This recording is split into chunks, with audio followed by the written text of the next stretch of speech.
Vamos dar sequência ao nosso estudo da família cristã, né, sobre o que a palavra de Deus diz sobre a família. Né? Eu reafirmo, né, e lembro que é um tema um tanto desgastante para algumas pessoas. Né? Muita gente evita falar, muitas igrejas evitam falar ou evitam tratar, né, em alguns temas é um famoso vespeiro, né? Você mexe com coisas que as pessoas não querem ouvir, que não aceitam, sabe? Fica à vontade. Então, vamos começar orando. Pedir para nossa irmã Larissa para fazer uma oração e abençoar a nossa escola dominical. Santíssimo Deus e eterno Pai, nós nos colocamos, Senhor, na Tua presença, reconhecendo o quão santo o Senhor é, quão irrepreensível é os Teus preceitos e as Tuas misericórdias sobre nossas vidas. Queremos Te agradecer, Senhor, pelo alimento dado, pela Tua palavra que restaura as nossas vidas e nossas almas, e que a Tua palavra novamente, Senhor, venha nos alimentar, a nos dar discernimento, Senhor, para que possamos seguir, pois sabemos que os Teus preceitos, as Tuas ordenanças, elas são leves, Senhor, não são fáceis, mas são leves, Senhor, porque a Tua presença está conosco e o Teu Espírito Santo nos conduz. Que possamos enraizar e guardar os Teus mandamentos em nossos corações. Em nome de Jesus, nós oramos e Te glorificamos novamente. Amém. Amém. Então vamos lá, irmãos. Família cristã, nossa série, e seu estudo, acredito que 4, né? Agora é o lar cristão e o papel dos pais e dos filhos. Nós já vimos o casamento instituído por Deus, o papel do esposo e da esposa, né? Agora dos pais para com os filhos. A vida cristã é cheia de relacionamentos, não é? E cada tipo de relacionamento, cada nível de relacionamento exige seus próprios padrões relacionais, né? Exige suas próprias formas de relacionamento. Então, obviamente, o amor que existe entre o casal, marido e mulher, é um tanto diferente do amor que vai existir entre pai e filho, né? Eu estava vendo até esses dias o Iago Martins comentando sobre isso, né? Alguém falando sobre o amor de Deus para com as pessoas, ele citando esse exemplo, né? Que o amor de Deus para com o homem, a amizade que Deus diz, nós somos amigos de Deus, né? Não é aquela mesmo de amizade que a gente trata de um igual, né? Uma amizade com respeito. Do mesmo jeito que eu tenho, a gente tem que semear amizade com os nossos filhos, que eu quero ser amigo do meu filho Ben, de Lilian, né? Essa amizade, a ida e a volta são distintas, né? A minha amizade para com o Ben é uma amizade de bem para comigo, mas é diferente, porque dele se exige o respeito, né? Do mesmo jeito que nós, como somos amigos de Deus, não podemos o tratar como igual, também somos submissos, servos do Senhor, filhos. Então, os relacionamentos, eles não são sempre uma via de mão dupla, no sentido de igualdade, tá? E é muito importante, isso não é uma coisa difícil de ver, mas as pessoas parecem que insistem em fazer isso. Isso acontece em todos os âmbitos, tá, irmãos? Em todos os âmbitos da sociedade. Vou dar um exemplo que é um exemplo que eu passo, né, que eu discordo completamente. A educação brasileira, eu sou professor, e a educação brasileira ela tem sido sucateada dia após dia, né? E uma das coisas, e tem aqui até a aluna minha, e uma das coisas que aconteceu foi a autoridade do professor tirada da sala, né? E isso implica em falta de disciplina. As pessoas confundem, né, o relacionamento do professor com o aluno, a ponto de algumas pedagogias dizendo assim, não, o professor vai para trocar informações, o professor vai para ensinar e aprender. Não é bem assim, não. Perde-se o sentido da coisa, né? Nós vamos para ensinar, é possível que aprendamos alguma coisa, Mas essa troca, essa via de mão dupla, que é a de respeito e amizade, ela não é a mesma coisa, porque subentende-se uma autoridade de uma parte e outra que deve uma certa obediência por causa do relacionamento. Isso é assim, toda a sociedade tem que ser assim. Quando a gente desordena essas coisas, inclusive dentro da família, as coisas tendem a ir mal, né? Então, a gente tem, por exemplo, aí, quando se trata de famílias cristãs, pai e filho batendo em pai. Filho gritando, dizendo assim, eu que dou a ordem aqui. É o reizinho da casa que manda na casa, né? Nós temos que ter muito, muito cuidado com isso. porque o reflexo da falta de disciplina, ela perpassa para toda a vida, tá? Não é uma coisa só do dia pontual, mas é uma coisa que vai para toda a história daquele indivíduo, tá bem, irmãos? A Escritura, como sempre, nosso Deus infinitamente bondoso e sábio nos dá as diretrizes de como agir. Eu já citei alguns aqui, mas eu vou só relembrar, tá? E os irmãos, quando quiserem comentar alguma coisa, falar alguma coisa, é só levantar a mão. Então, na dinâmica do lar, existe uma relação entre os pais e os filhos. E pais aqui, obviamente, homem e mulher, né? Pai e mãe. E nessa relação, os papéis também não podem ser confundidos para que não haja um desajuste, um desarranjo no lar.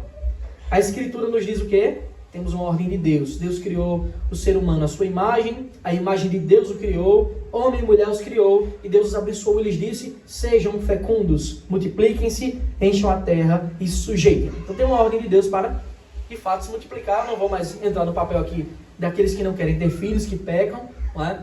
Mas isso é um fato, né? Há uma ordem expressa do Senhor quanto a encher a terra, né? E realizar a sua missão, cultivar e guardar também no mundo, tá? E obedecer a Deus certamente implica em uma vida abençoada, né? O salmista escreve: herança do Senhor são os filhos, o fruto do ventre seu galardão, como flechas na mão do guerreiro, assim são os filhos da sua mocidade. Feliz o homem que enche deles a sua aljava, não será envergonhado quando enfrentar os seus inimigos no tribunal. Então, certamente é uma grande bênção. Uma bênção para o casamento, uma bênção para o casal, tá? Que tem muitas implicações, e mais na frente a gente pode discorrer desses pormenores, né? Sobre o controle de natalidade, sobre o que Deus diz, o que Deus acha do aborto, que é óbvio que é pecado gravíssimo, né? Mas é importante mais na frente a gente falar também, assim como algumas coisas do casamento que eu também não falei, né? Por exemplo, é importante que aquele que se casa tenha sua casa, distante de pai e mãe. Não é à toa que a Bíblia diz: deixará pai e mãe e unirá a sua mulher, e serão ambos uma só carne. Porque chega um momento que esse laço, né, não que deixa de ser filho, né, e filha, mas que deve ser rompido para que novos laços e uma nova dinâmica seja estabelecida, né? Não mais aquela da autoridade pai e filho no mesmo lar, mas a autoridade e o relacionamento entre homem e mulher e os seus próprios filhos, tá? Senão essas coisas também ficam desarranjadas. E não é incomum vermos grandes conflitos em famílias onde os filhos casam e continuam nos mesmos lares que os pais, tá? Mas eu conheço fulano que deu certo. Ótimo, é muito bom que tenha dado certo. Mas a regra não é essa, tá? Via de regra, um casal viver com os pais, a menos que seja uma questão de necessidade, né? A pessoa está necessitada, precisando de cuidados, né? Os pais normalmente precisam de algum cuidado, tende a ser um motivo de muitas crises, tá bom? Vamos lá? Mas a gente vai falar desses pormenores, essas outras coisas mais adiante. Vamos falar hoje mais da relação entre pais e filhos. Então, o que a Bíblia nos ensina sobre a relação de pais e filhos, né? É uma via de mão dupla, e temos o papel dos filhos, que nós já vimos que é honrar o pai e a mãe, e essa honra precedente, ela precede dela, né, uma bênção para quem obedece, que é viver muito e viver bem. Esse é o 5º mandamento, a lei moral do Senhor, né? E lembrando que todo mundo é filho, né? A gente não só honra pai e mãe quando a gente está morando dentro de casa, tá? Nem quando os nossos pais e mães estão vivos. A gente honra pai e mãe quando a gente continua vivendo de forma santa, ajustada e obediente aos seus bons ensinos, obviamente, né? Mesmo quando distante deles, tá bom? A gente às vezes tem uma noção muito falha, né, de obediência. A gente pensa que obedecer é quando estou aqui de frente para eles. Se eu não estou mais de frente, eu esqueço o que foi ensinado. Não é assim, tá bom, irmãos?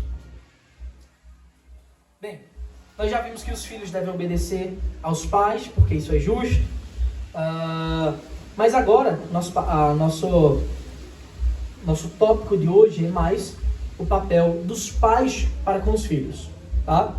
Que esse tende a ser mais aplicável para nós, apesar de todos nós sermos filhos, mas a maioria de nós, pelo menos aqui presentes, estão na idade de paternidade e maternidade. Então, e aqueles que ainda não estão exercendo o papel de pai ou mãe, certamente, com a graça de Deus, logo exercerão. Então é importante saber o que a Escritura nos ensina quanto a isso. Então Deuteronômio, irmãos, no capítulo 6, no versículos 4 a 9, ou seja, o quinto livro da Escritura, Deus deu uma ordem a Moisés para ele ensinar ao povo. E está escrito assim: escute, Israel, o Senhor nosso Deus é o único Senhor. Portanto, ame o Senhor seu Deus de todo o seu coração, de toda a sua alma e com toda a sua força. Esse a gente conhece, né? Esse texto? Muito conhecido. É o resumo da lei e é o que eles chamavam de Shema, né? Lá no povo de Israel, que era uma ordem que eles deviam lembrar diariamente, constantemente, a ponto de, se necessário, escrever na mão, amarrar um cordão na testa, alguma coisa para lembrar que eles deveriam saber disso.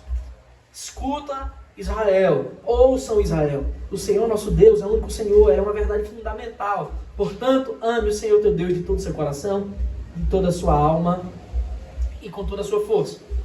Estas palavras que hoje lhe ordeno estarão no seu coração. Agora, olha o que Deus manda, por meio de Moisés, escreve imediatamente após disso, irmãos. Esse texto que é tão famoso, que é tão citado nas Escrituras, nas pregações dos sermões. Versículo 7, você, está apontando para os pais, né? Você as inculcará a seus filhos. Você consegue imaginar o que é isso? Não é só uma coisa que é aplicável para nós.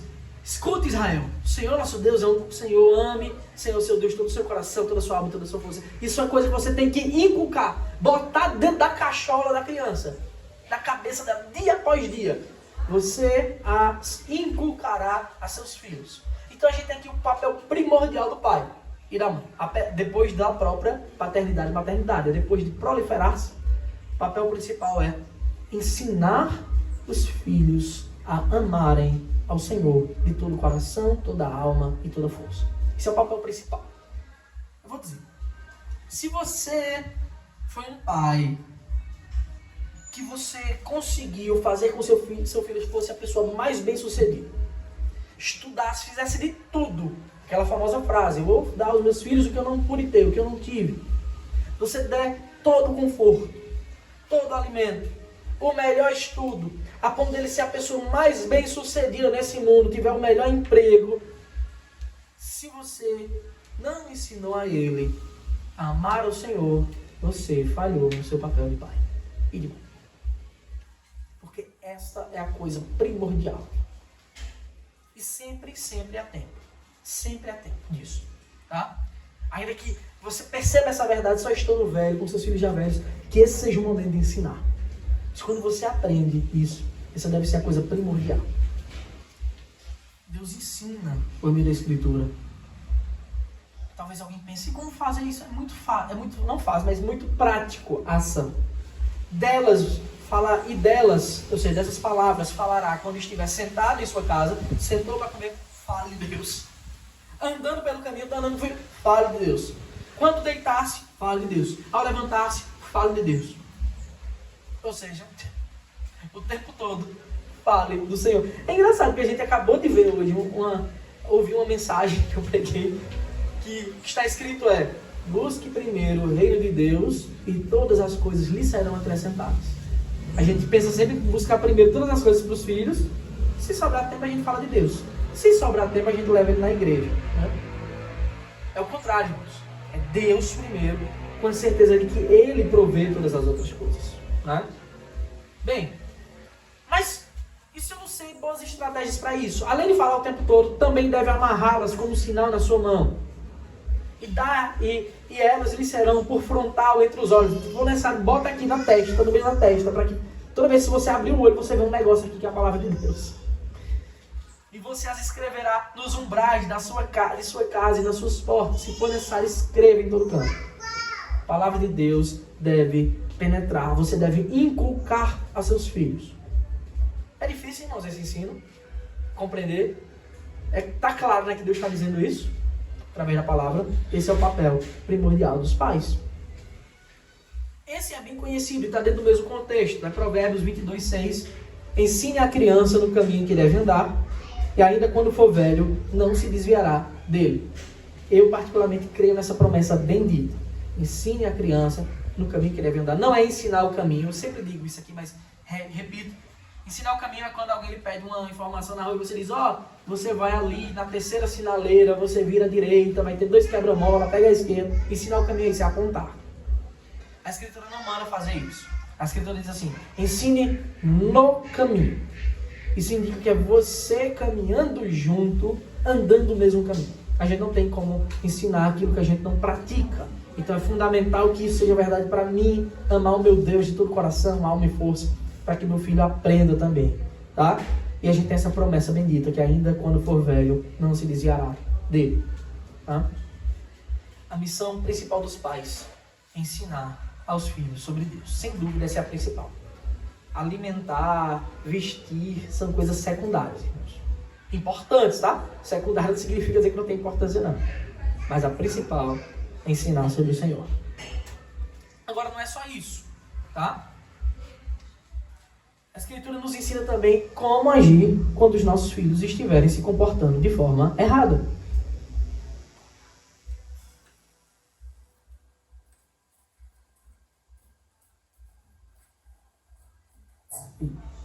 Então, como nós devemos agir? Tá?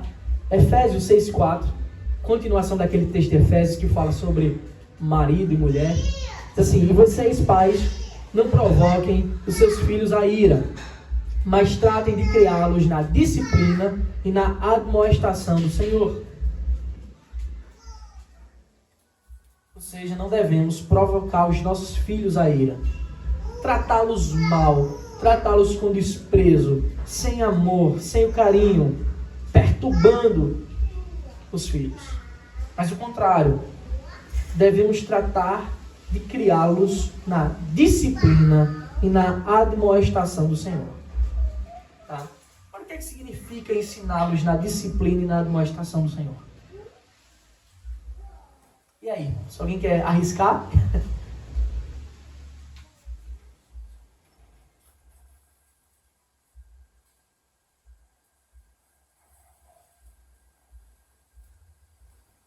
Eu entendo que, assim, baseado nessa primeira parte do versículo também, né? Não provoquem os seus filhos a ira.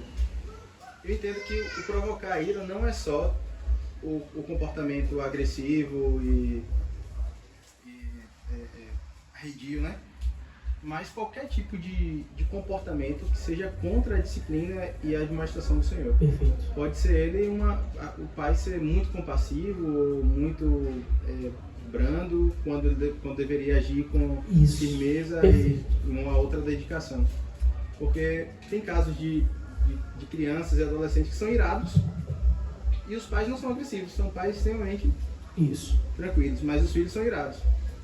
E eu acho que isso também pode ser consequência de uma falta de disciplina. A gente ainda pode pensar, claro que é um pouquinho além do que o texto diz, mas a gente ainda pode pensar em não provocar os seus filhos a ira quando nós nos desviamos do nosso papel, né, de fazê-los tender para a ira da condenação, né, que eles se desviem dos caminhos que deveriam aprender, tá? Mas de fato é isso, é todo comportamento que os leva a ira, a ter um comportamento iracundo. Às vezes a gente acha que a ira ele só se dá por pessoas que foram maltratadas, né? Às vezes são pessoas que faltaram disciplina, elas são iradas. Na verdade, a maioria dos casos que nós vemos, tá?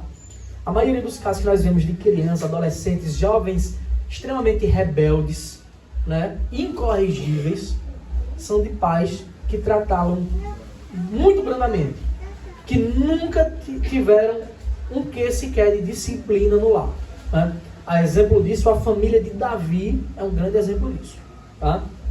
A Bíblia diz: Davi nunca perguntou, meu filho, por que você está fazendo essas coisas? Ele nunca questionou o filho. E a gente viu coisas assim terríveis realizadas pelos filhos de Davi.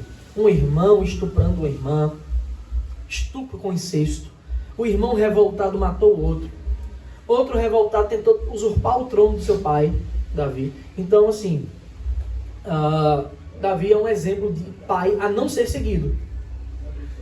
Como rei de Israel, como servo de Deus, foi um homem com muitos bons exemplos e com péssimos também, mas no quesito pai foi terrível. Os filhos de Eli eram filhos de Belial. Olha, o cara era um servo de Deus, mas era totalmente permissivo com os filhos. E os filhos levavam fogo estranho para a arca. aliança. Não é? O mesmo com os filhos de Samuel, não andaram nos caminhos do pai. Então a gente tem assim, exemplos claros na Escritura de falta de disciplina e admoestação dos filhos que os conduziram à ira de Deus. E a própria vida rebelde, incorrigível. Não é? Na questão também pode ser, não sei, mas uma questão também de discussão dos pais entre marido e mulher, filho também. Pode pegar isso. Aí já é uma aplicação, né? Uma aplicação. Certamente, esse não é o tipo de bom exemplo que os pais darão aos filhos, né? Brigar, esbravejar, xingar mesmo na frente dos filhos, certamente é um péssimo exemplo que nós devemos, nós pais, né? Devemos constantemente clamar ao Senhor para que cuide do nosso coração, guarde o nosso coração, nos dê domínio próprio, verdadeiro, para que a gente não haja assim. Certamente é um péssimo exemplo. Mas vai bem além disso mesmo. Além disso, é um dos pontos, né?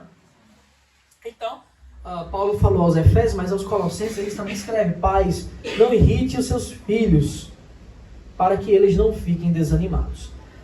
Esse versículo de Colossenses dá um pouquinho de luz a mais no de Efésios, né? Porque a gente tem que ter cuidado contra perigo muito grande da hipocrisia. Porque é fácil ser crente na igreja, aos olhos do povo. Mas no lar é muito difícil. É difícil manter a máscara se o cristianismo não for verdadeiro.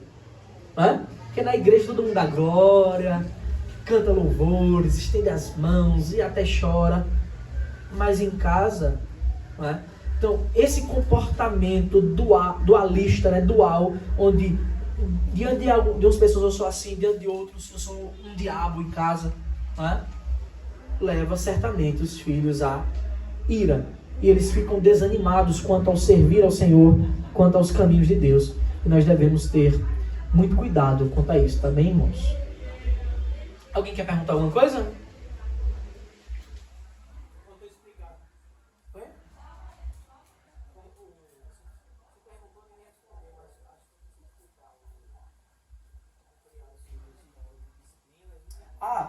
Certo, vou chegar ainda. Vou chegar. Como criá-los na disciplina, na admoestação, né? Então tá aqui a pergunta embaixo, né? Como fazer isso, né? Como criá-los desse jeito? Então vamos lá. O que é que os mundanos dizem sobre disciplina? Vamos olhar para a ótica do mundo, né? Normalmente a ótica do mundo, ela é contrária, normalmente não, quase sempre. Ela é contrária ao que Deus nos ensina. O que é que o mundo diz sobre disciplina? Ultimamente está na moda a educação positiva, né? Como é que chama?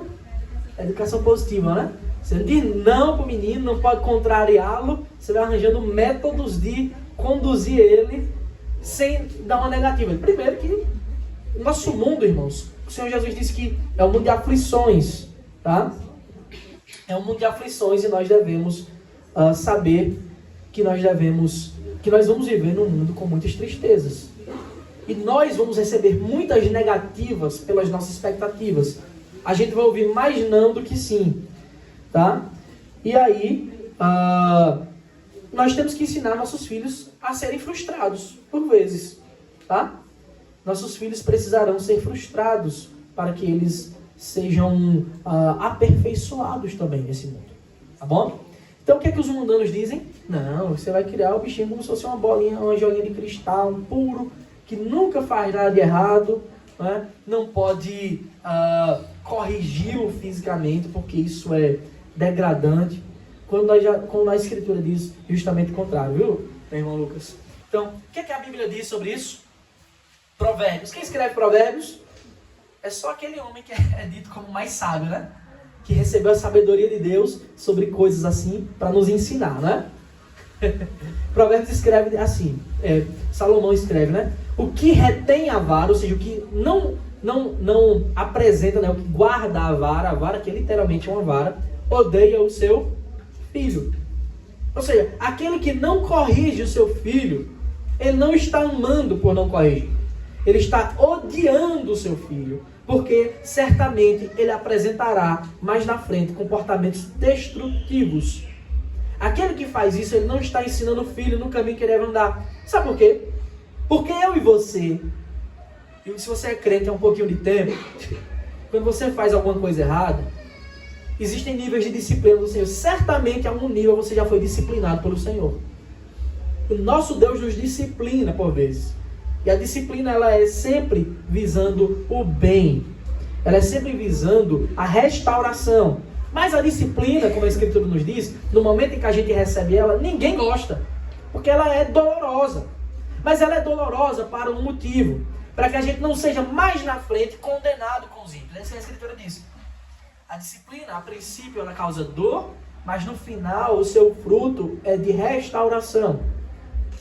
Uma vida sem disciplina é uma vida sem dor agora, da disciplina, do erro, mas o final é condenação e morte. Vocês entendem a importância da disciplina? A disciplina serve para isso. E isso acontece em vários níveis, de Deus para com seus servos. Aquele que não disciplina seus filhos, ele já está não ensinando o filho no caminho que deve andar. Ele já está desobedecendo ao Senhor, ao seu ensino, de inculcar as palavras dele. Porque a gente não inculca só com a boca, mas com as ações de obediência ao Senhor. Tá?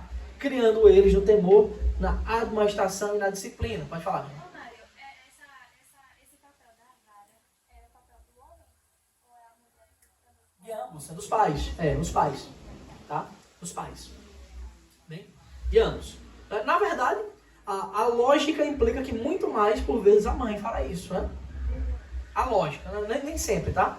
Porque, via de regra, a parte substancial do tempo do filho normalmente é com a mãe, né? Então é onde ela vai ver mais falhas, né? De caráter mesmo, que precisam ser corrigidas, tá? Nossa, que eu amo, acho a coisa mais linda do mundo, a minha ali, ó, bem fofinha. Mas cheia de pecado já, irmãos. É um ano só. Cheia de desejos, de traços pecaminosos que precisam ser corrigidos. E amar ela significa dizer, ela não pode fazer tudo. Ela não tem condição de ter a proeminência no lar. Ela precisa ser corrigida, guiada e liderada com amor. E com amor implica disciplina. Porque Deus não... Consegue pensar um amor maior que o de Deus? Você consegue pensar um amor maior que o de Deus? Mas Deus nos disciplina com a gente errado. Então, Ele está dando o exemplo de como fazer. A disciplina é sempre prova de amor, nunca de ódio, tá? É por isso que o autor Salomão, né, escreve: quem o ama, este o disciplina desde cedo. Ele não espera a coisa sair de controle. Desde cedo ele vai corrigindo, porque chega um momento que fica incorrigível, tá? Isso é amor. Ódio, irmãos, é eu ver meu filho fazendo o que ele quer e jamais dizer não a ele. Pode falar, João. Porque assim, lendo mais tarde, o sentido de vara já dá um chapa nos seus filhos, né? Sim, é correção física. Esse papel é da mulher? De ambos também. De ambos. Oi, Letícia! Não, mas é porque eu já escutei também alguns pastores. Eu já escutei alguns pastores, inclusive, dizendo que esse papel é do homem. Eu acho que faltam elementos bíblicos para essa afirmação. É porque assim, o homem é o guardião da disciplina no lar. E a viúva também? Isso ficaria os filhos sem disciplina, né? O homem é o guardião da disciplina no lar. Tudo bem. O homem deve estar atento a isso. Isso não tira de modo algum a autonomia feminina na liderança dos filhos, tá? A liderança dos filhos não é o homem que lidera todo mundo só. É o homem e a mulher lideram os filhos. Não, de modo algum. De modo algum. Pelo contrário, estariam juntos, afinal, como auxiliadora idônea, né? Fazendo o mesmo papel. Qual é o papel? Cultivar e guardar. Estaria realizando esse papel para com os filhos. Esse papel é duplo, não é?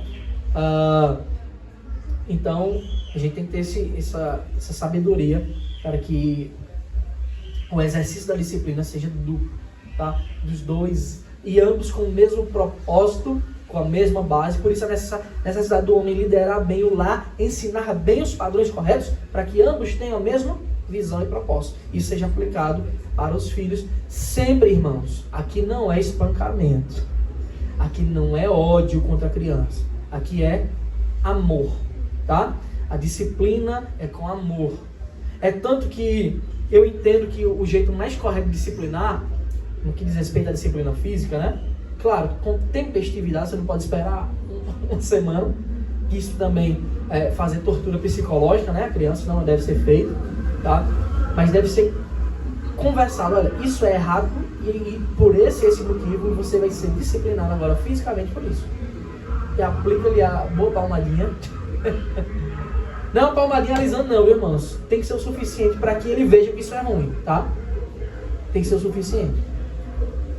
E depois você consola o seu filho. Porque Deus, quando Ele nos disciplina, é o mesmo Deus que nos consola. Você entende? E você explica, agora você vai ser amado e perdoado. E você agora vai seguir em frente sem fazer isso. E se errado não? Aí vai de novo. Mas, meu filho, o tempo todo é assim. Vai fazendo, irmãos. E confiando em Deus que um dia, por meio dessas ações de confiança no Senhor, Ele vai restaurar. Eu não conheço um filho que disciplinado por amor. Eu não estou falando dos...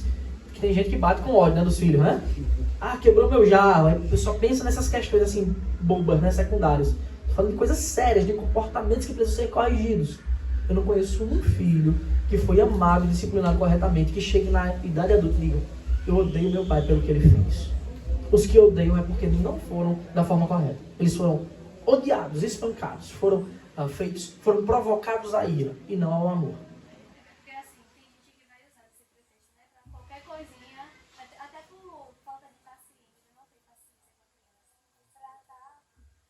Tem gente que vai usar de qualquer pretexto para qualquer tipo de pecado, né? Esse não, infelizmente o mundo é assim, é mau.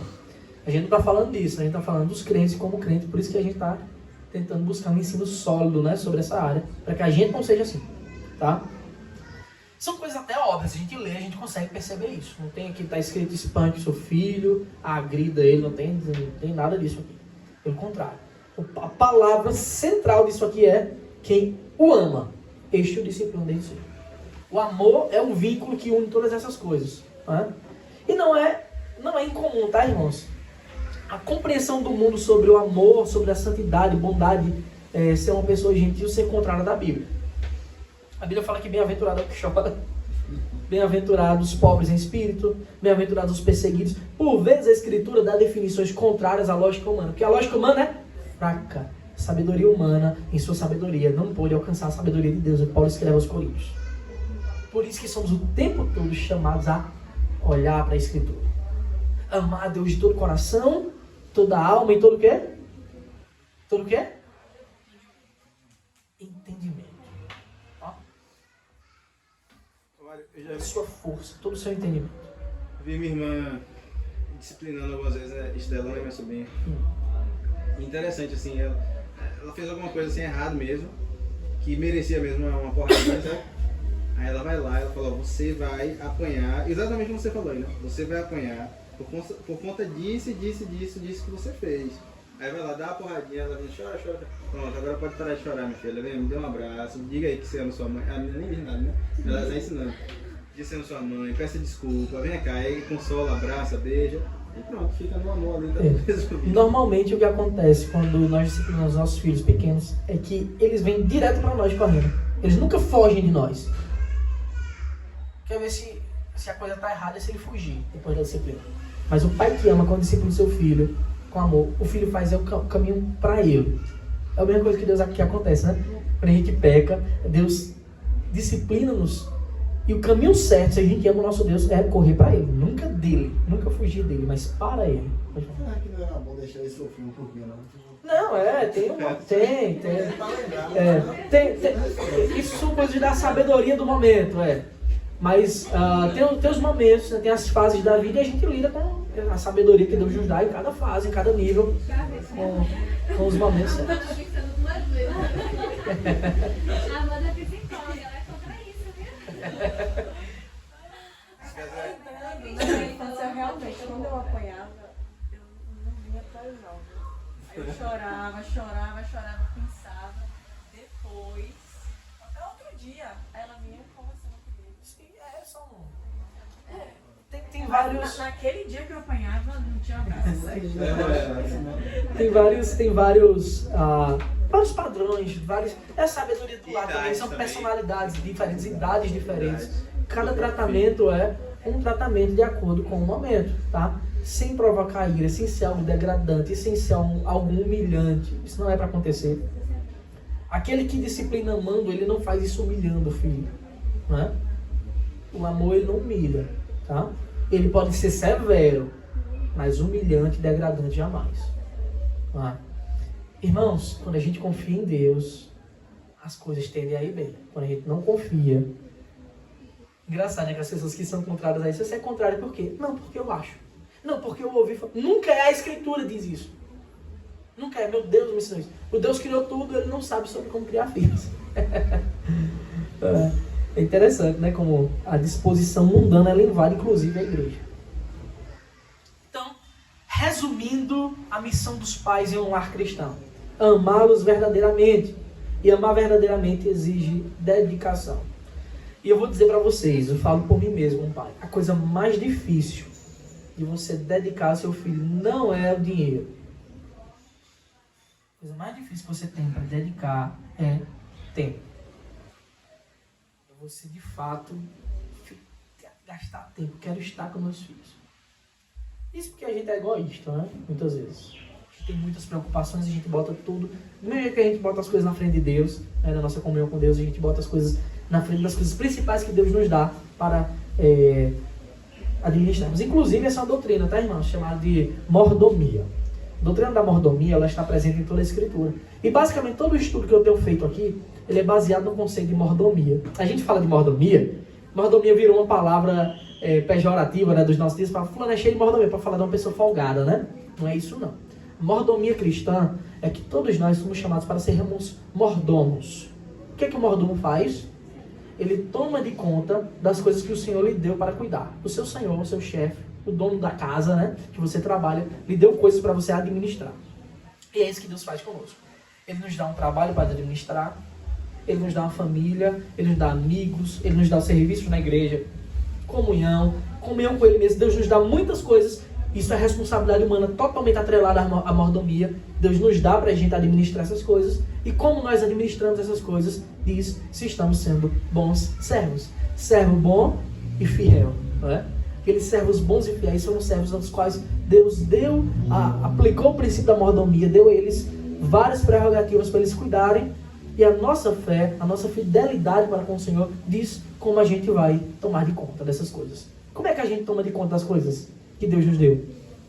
A melhor maneira que tem é ouvir a voz do nosso Senhor e dizer assim, Deus dá as coisas e diz assim, eu quero que você tome de conta assim, assim e assado. É assim? Qual fazendo a analogia, a pessoa que trabalha no lar, né, o doméstica que trabalha no lar, que permanece trabalhando por muitos anos, se contraria todas as ordens do dono do lar. Qual é? Nenhuma. É um servo mau e infiel. Mas nós somos chamados para sermos servos bons e fiéis, a administrar todas essas coisas que o Senhor nos dá, que são bênçãos, tá? Para que a gente cuide da melhor maneira para a glória dele. E quando a gente faz isso confiando nele, que o jeito dele é o melhor, certamente a gente vai bem. Aí Deus diz o quê? Servo bom e fiel, fostes fiéis no pouco, sobre o muito te colocarei. Assim? Então nós devemos amar verdadeiramente, com dedicação. Nós devemos também prover o sustento deles, tá? Isso é parte fundamental. O cuidado constante com a integridade física, emocional, principalmente espiritual, né? Porque nosso papel é ensinar os caminhos do Senhor para eles. E essa educação deve ser com disciplina amorosa, tá? A disciplina, ela é amorosa, ela visa o amor, que é o vínculo da perfeição. E não devemos procurar a ira, mas tratá-los com respeito, dignidade e amor, como uma grande bênção que Deus nos dá, né? Que Deus nos concede. Isso é uma bênção, tá, irmãos? Ter filhos é uma bênção. Muda toda a vida e muda para melhor, tá? Alguma dúvida disso aí?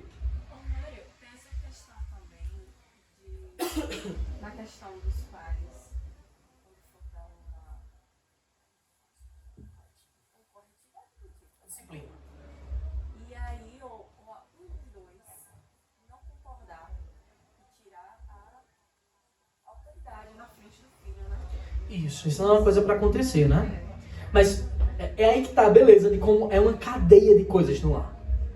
Não é? Se o marido estiver fazendo bem o seu papel, né, do pastor do lar, a gente vai falar sobre isso, né? Do pastoreio do lar, do ensino correto, né? E se o casal estiver amando um ao outro verdadeiramente, se estiverem unidos de tal forma, com o mesmo propósito, dificilmente ocorrerá essa discordância. Na verdade, o que acontecerá é um endosso, né? Um vai dizer, é verdade, obedeça. E jamais um tirar a autoridade do outro. A menos que por um lapso, né, de uma loucura, alguém se exceda. Não é para acontecer. Não é para acontecer. A gente está pensando no caso hipotético de acontecer. Isso não é para acontecer, tá? De modo algum. Por isso que toda casa deve estar bem ajustada mediante o ensino de Deus, de Cristo, as ordens do Senhor.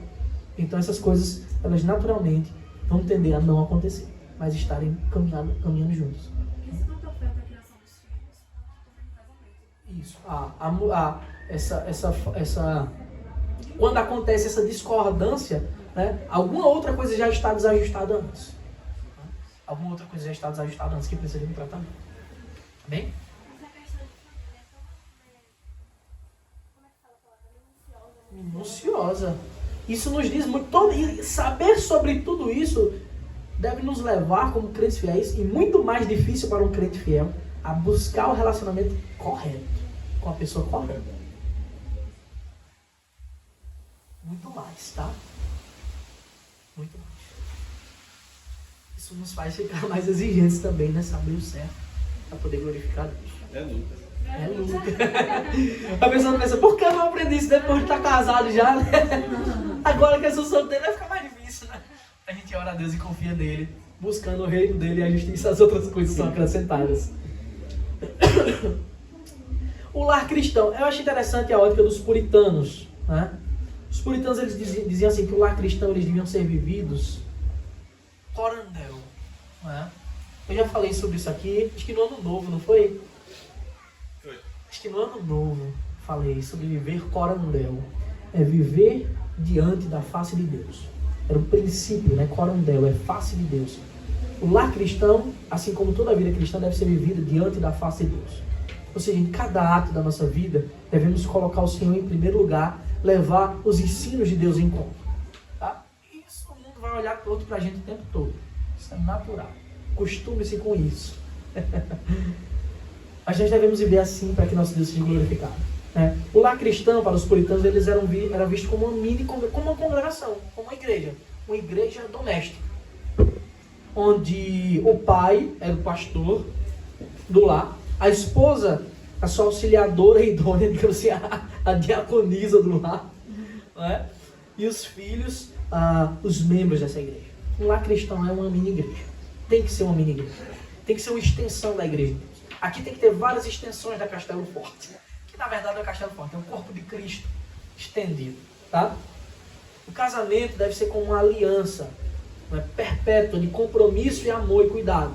Uma coisa que é feita sabendo é até o fim. A morte apenas nos separa. Tá? E o lar é para ser a principal escola dos filhos. Não só a igreja, mas a principal escola. Lá eles aprendem sobre o Senhor, lá eles aprendem sobre a ser santos, lá eles aprendem sobre respeito e disciplina. Não só o respeito e disciplina lá, mas as autoridades, aos mais velhos, né? Na igreja, como se comportar diante do mundo, sobre todas as autoridades constituídas por Deus. O lar cristão é a grande escola dos nossos filhos.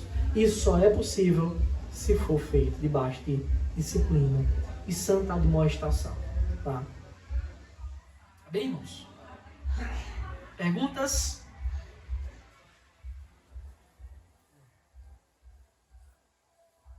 Não.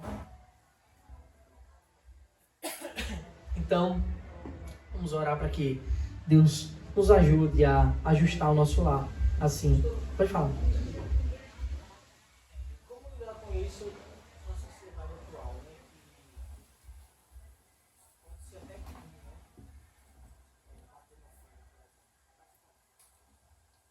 Como lidar com isso na sociedade atual? Em alguns casos, pode ser até considerado crime, né? A gente vive em tempos extremamente sombrios, né? Nebulosos, né? Extremamente sombrios mesmo. Mas continuar obedecendo a Deus. O caminho é obedecer a Deus. Né? Até porque a disciplina física cristã, ela não é um espancamento. Ela não é uma agressão, nem uma tortura. Não tá, chega nem perto disso aí, ele está extremamente distante disso aí. Tá? Ele é uma correção para mostrar o caminho à criança, o caminho à criança que ela deve andar, o caminho certo para a criança. Né? Jamais para qualquer outra coisa. Tá? Claro que a gente deve também, a fim de não ferir, não levá-los a ira, evitar todo tipo de humilhação. Né? Só agora para ser feita publicamente. A menos que seja estritamente necessário, né? Que outros meios, né? não sejam suficientes publicamente. Mas devemos ter muita sabedoria na aplicação da disciplina, e isso vai ser uma coisa constante. Tá? Não, disciplina é uma coisa constante. A vida ela é vivida com regras e com ordens o tempo todo. Nem toda disciplina é física. Tá? Há castigos, há conversas, há aconselhamentos, há todo tipo de disciplina. Mais alguém não? Só acrescentando o que o Lucas falou, e como cristãos, eu acredito que vai ser visto pelo amor perante as outras pessoas, aos gentios, o que seja. Porque vai ser uma disciplina realmente centrada no amor. Isso. Pode ser visto, né? Alguns são tão degenerados que não verão, mas pode ser visto sim, pode ser um bom exemplo. Pode ser um bom exemplo. Vai ser visto, vai ser visto como amor, porque corrigimos os nossos filhos Como um bom testemunho. É isso. Sem dúvida, sem dúvida. Deus pode usar essas coisas é o esperado. como um bom testemunho. Eu falei isso porque eu lembrei de um caso que foi a própria avó da pessoa. No caso, o pai estava tendo uma filha, eu não sei como estava. Sim. Olhando para o tipo erro, acho que foi um absurdo mesmo. E aí o pai foi corrigir na vara mesmo. E aí a própria avó chamou a polícia, beleza, que pode ser, tem casos que realmente tem que corrigir isso. Sem dúvida, sem dúvida. Mas eu acho que de pessoas que não têm maturidade para entender isso, essa ou conhecimento suficiente para entender como os pais fazem isso. Sim. É possível mesmo. É possível mesmo. Nós devemos estar o tempo todo atentos a essas coisas, né? Para não nos excedermos e para a gente se manter fiel a Deus, ao seu ensino. Não é? O mundo é mau, irmãos. A gente pede a Deus que use, né, a nossa vida, o nosso testemunho, o nosso exemplo para o bem, mas o mundo é mau, né? Nós devemos estar cientes disso o tempo todo. Mas devemos viver com integridade santa que vem de Deus, para que Deus seja glorificado em tudo e confiando nele. Ele tem o melhor caminho, os melhores métodos, tá bem? Mário, Pode falar. muito cuidado também para que ao achar que está fazendo certo, você acabar não pecando também, né? Porque tudo é a motivação que você está fazendo. Às vezes a criança vê, ela fez uma coisa ali muito chata, ela irritou ao extremo, você vai lá e pica o cacete, ó, tô disciplinando meu filho. Mas Usar como desculpa, né, pra vaidade. É. isso, às vezes você estava irritado, você estava com raiva, você Sim. estava com ira e você queria que ele sofresse ali, entendeu? Então a motivação, ela tem que ser o amor. Não pode ser o desejo de bater, o desejo de corrigir. Ou, tem que ser o desejo de corrigir, mas em amor. Não? Mas não desejo de vingança. Às vezes o crente ele faz uma coisa que é certa. Pela motivação errada. Pela motivação errada. O que motivou foi a ira. Se motivou a ira, você está pecando. Agora se o que motivou foi o amor, aí a correção tá certa. Exatamente. Ele não pode ser vingativo. É. Isso. Por mais que a Perfeito. execução, na prática, ele seja a mesma coisa, mas perante Deus você pecou. Isso, verdade.